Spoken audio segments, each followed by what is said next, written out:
تعلیم نسواں women's education.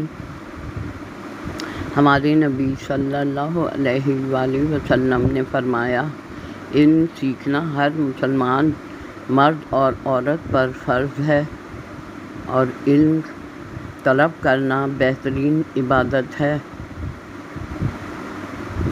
تعلیم انسان کو مہذب اور شائستہ بنانے میں اہم کردار ادا کرتی ہے۔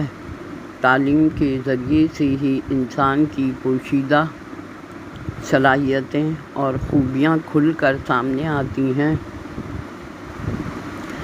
تعلیم نسواں سے مراد خواتین کو تعلیم فراہم کرنے کا عمل ہے۔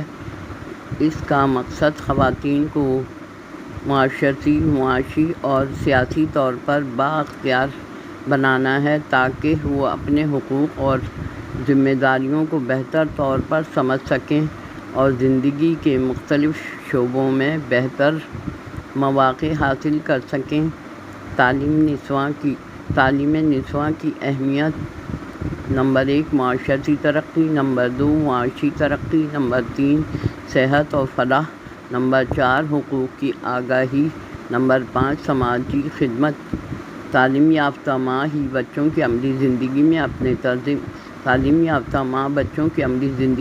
طرز عمل، فکر و عمل اور کردار سے ان کی شخصیت کی نشو و نما کرتی ہے، اور اس کی شخصیت میں توازن قائم کر کے اور اصولوں کا پابند بنا کر امن پسند شہری اور باشعور انسان بناتی ہے، خود اعتمادی اور نظم و ضبط سکھاتی ہے۔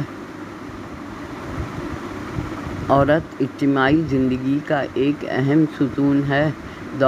دور جاہلیت میں عورت کی حیثیت کمتر تھی، لیکن اسلام نے مرد اور عورت کے حقوق بحیثیت انسان برابر رکھے ہیں۔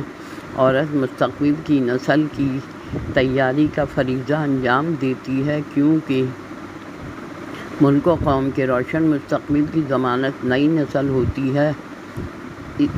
اسی لیے عورت کا تعلیم یافتہ ہونا بہت ضروری ہے۔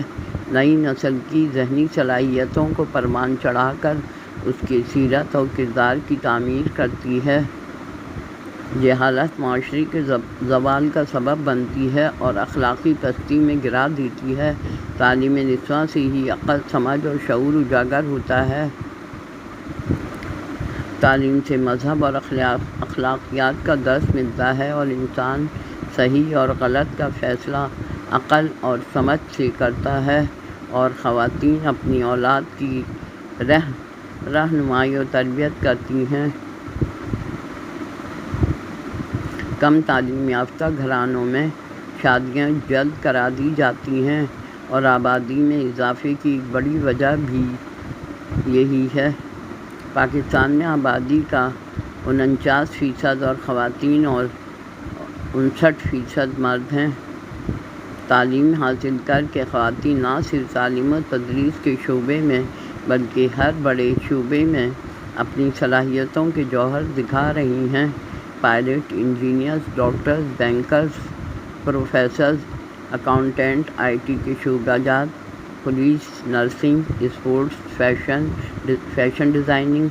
غرض وہ کون سا شعبہ ایسا ہے جہاں خواتین اپنا رول ادا نہیں کر رہی ہیں اور ملک و قوم کی خدمات سر انجام دے رہی ہیں، اور گھر کی ذمہ داریوں میں بھی مردوں کا برابر کا ساتھ دے رہی ہیں، اور ساتھ ہی ساتھ اپنی اولاد کو بھی اعلیٰ تعلیم دلا کر ملک و قوم کا بہترین فرد بنانے میں کوشاں ہیں۔